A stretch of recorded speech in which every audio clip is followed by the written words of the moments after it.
नीचे जीमेल में आप आपका घटना भेज दीजिए। हम आपका घटना वीडियो में सुनाएंगे। धन्यवाद।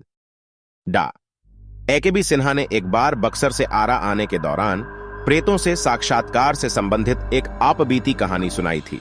उन दिनों वे छपरा सदर अस्पताल में पदस्थापित थे। एक रोज की बात है। अस्पताल से रात करीब 12 बजे घर लौटे थे। तेज बारिश हो रही थी। उन्होंने अभी अपने कपड़े भी नहीं बदले थे कि दरवाजे पर जोरों की दस्तक होने लगी। मैंने दरवाजा खोला तो देखा एक 22 साल की लड़की खड़ी है। उसने बताया कि उसके पिताजी की तबीयत बहुत खराब है, मैं चलकर देख लूं। मैंने उसे बताया कि मैं रात में मरीज नहीं देखता। इस पर वह बहुत गिड़गिड़ाने लगी। मेरी पत्नी को दया आ गई। उसने कहा कि इतना कह रही है तो जाकर देख लीजिए। मैं अनमना सा बाहर निकला, अपनी कार निकली और उसे बैठने का इशारा किया। सुनसान सड़कों से होते हुए हम शहर से 7 किलोमीटर दूर एक कस्बे में पहुंचे।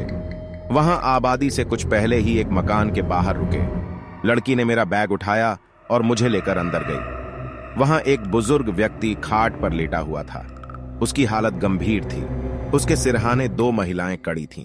मैंने उसकी नब्ज टटोली तो बर्फ सा ठंडा लगा। शरीर भी ठंडा था।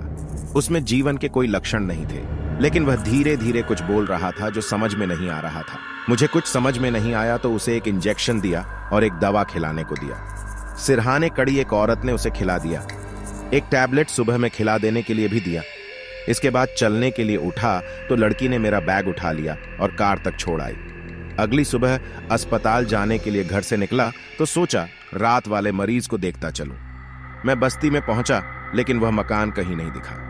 मैं बस्ती में लोगों से पूछने चला गया। घटना की जानकारी देने पर लोग मुझे हैरानी से देखने लगे। एक बुजुर्ग ने बताया कि ऐसा कोई परिवार इस बस्ती में नहीं रहता। यह प्रेत लीला है जो हर एक आध साल पर घटित होती है। वह एक भूता खंडहर है। आप वहीं गए होंगे। आपने इलाज किया इसलिए बच गए, नहीं तो मार डाले जाते। मैं भूत प्रेत पर विश्वास नहीं करता था। इस पर बस्ती के कुछ नौजवानों ने कहा कि उस जगह पर चलिए जहां वह मकान था। मैं 2-3 लोगों को लेकर वहां पहुंचा तो वहां पूरी तरह खंडहर था। उसमें मकड़े का जाल भरा हुआ था। काफी गंदगी थी। वहां मेरी कार के पहिए का स्पष्ट निशान दिखा और खंडहर में मारा इंजेक्शन और दवा पड़ी थी। मैं चुपचाप वापस लौट आया। घर पर पत्नी और बच्चों को यह बात नहीं बताई। कुछ महीने बाद मेरा तबादला हो गया। दूसरे शहर में जाने के बाद पत्नी और बच्चों को उस रात की घटना की पूरी जानकारी दी। आज भी उस रात की याद आने पर सिहर उठता हूं।